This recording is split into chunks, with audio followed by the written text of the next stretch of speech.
Hey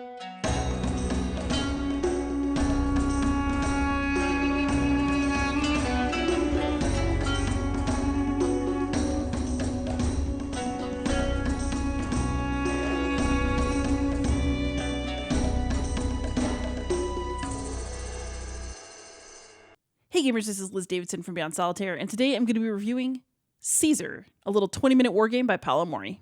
Alright, so here's a game of Caesar all set up. This is a 1 to 2 player game in which each player is vying to place out all of their influence tokens and thus be the one who gains enough power to become dictator of Rome. In the 2-player game, players represent Caesar and Pompey. In the solo game, you can be either Caesar or Pompey playing against Otto Crassus. I definitely find it funny that they managed to get all 3 members of the first triumvirate into a 2-player game, so kudos for that. So, how do you place out influence tokens? There are 2 ways to do that in this game. The main one is to take over provinces. So on each turn, players, and this is hidden in a 2-player game, will each take out 2 influence tokens, and these tokens essentially determine your options on your turn.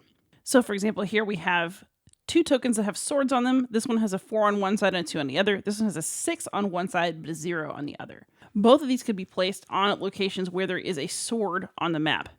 Other tokens will correspond to the shield symbols, to the ship symbols, or if you have a laurel, that is a wild. So for example, this is a 2-2 wild because the symbol on this one is laurels. So on the player's turns, they're going to decide where they want to place their influence, where they want to put their biggest bid for power. So let's say that I would really like to take over Cisalpine Gaul right here. I might choose to place my token along the border like this. So I have 0 influence in Gallia, but I have 6 influence here in Gallia Cisalpina. Then the other player is going to have to decide if they want to try to beat me over here or if they want to do something else. So let's say that Pompey doesn't feel like he can get Gallia Cisalpina, but we can get Dalmatia. So we're going to put this shield token here on the shield, like that, along the border. And now Pompey is not likely to get this province, but he is in the running for Dalmatia, and I have to decide what I want to do about that. But maybe I'd like a double foothold in Italia, so I'm going to go like this. This is going to close off this province. And what that means is that I get this bonus right here. So whoever closes off the province gets the bonus, whether or not they control it at the end.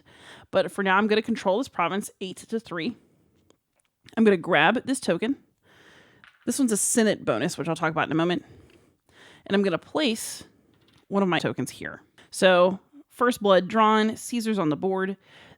The other reason I wanted to show you that Senate token in particular is that these bonus tokens all do different things, which we'll talk about, but the Senate one is special because it lets you place out extra control markers.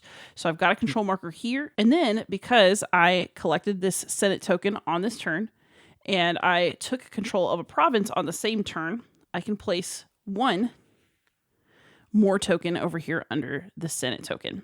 And if I get more, so let's say that I do win Dalmatia in another turn, and I also took control of this province, then I would not only be able to place 1 token, but actually I'd be able to place 2 because you get to place tokens that match the number of senatorial tokens you've already collected. So this is a bonus that just gets more powerful as you go. Other bonuses I might want to collect would be military. So basically this one lets me flip over or negate somebody else's influence in order to have a bit more control of a province. This one is wealth, and it lets you draw extra tokens, so you've just got more to choose from over here. And this one is tactics. If you pick up a tactics token, then you get to take an extra turn. So that one can also be tremendously beneficial. So this is essentially a game of placing influence tokens, building up your influence to assert control over provinces, maybe trying to use the Senate to assert even more control and get more of your tokens out there. And then you also are collecting these little bonuses that can be quite helpful. Solo mode is actually very much the same. When you're playing solo, you draw the tokens for the AI 3 at a time, and placement does matter, so make sure that they are placed neatly from left to right. And then to decide what's going to happen on their turn, you are drawing little tiles from this solo deck, and you can have different configurations of tiles depending on how difficult you'd like the game to be. So when you flip these, it tells you what happens on the AI turn. This one tells me that the AI is going to draw 2 tokens. It's going to resolve, which means it's going to perform the Otto Crassus turn sequence, which I'm about to show you.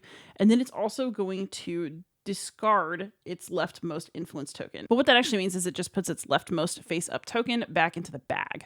So that could actually end up being a pretty big turn for Otto Crassus. depending on what your vulnerabilities are on the board. So let's just take a quick look at the flowchart so you get a sense of what it looks like and how complex it is. Here in the rulebook, you will find our lovely Autocrasis turn sequence. And basically, Autocrasis is going to place a face-up influence token based on this priority list.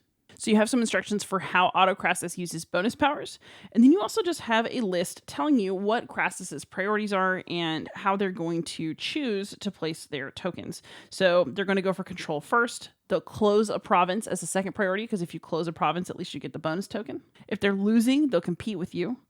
If they are present in a province, then maybe they'll place a token there to try to win it, try to get to control it.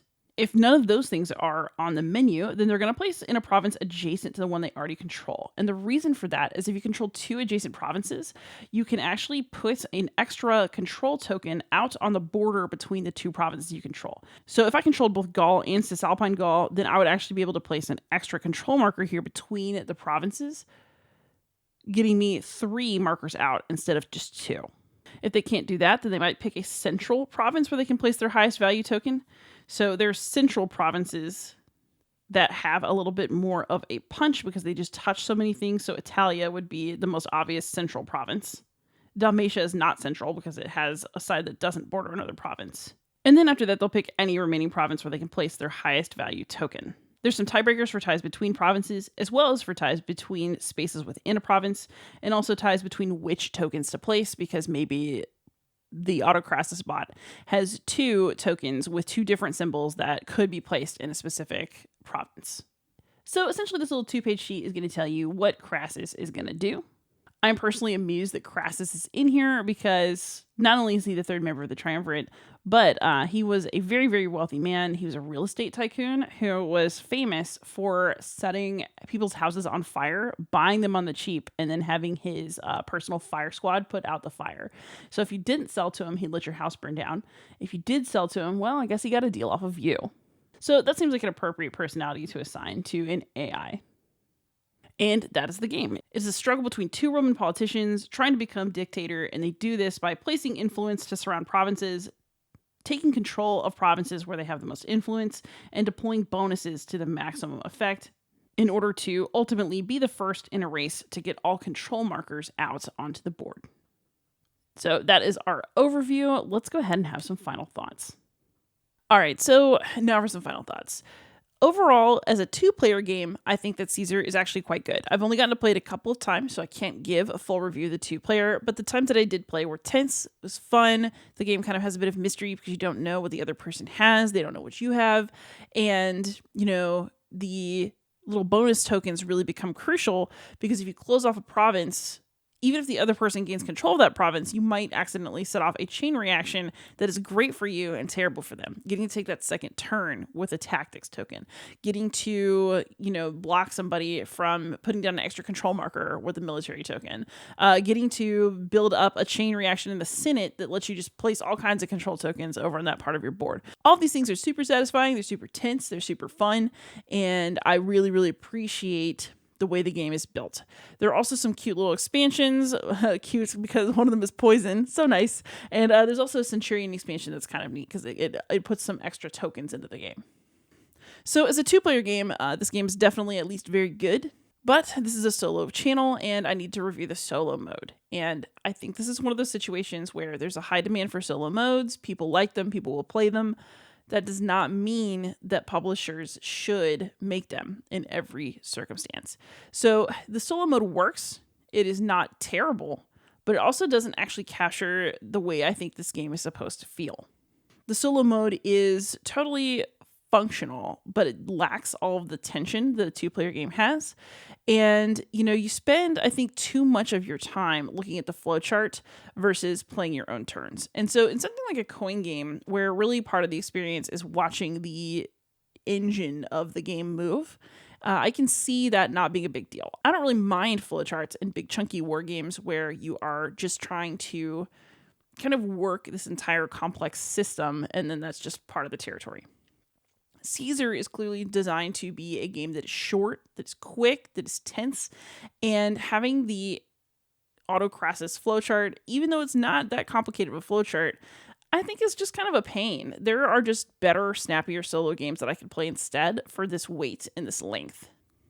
I'm sure there'll be people who disagree with me on that, but if you are going to sit down to play a tense 20-minute solo game, then I expect it to be a tense 20-minute experience. And dealing with the Crassus bot and not fretting so much about what your opponent's going to do, and instead having to calculate it, I think really takes away from this particular solo gaming experience. My other quibble, and I don't know, this is a quibble for some people, a big deal for others, is I absolutely despise the super compressed map of the Mediterranean that they created to try to make sure that all those provinces had borders that would work mechanically for this game. Seeing my beautiful Roman Empire squished like that was kind of heartbreaking.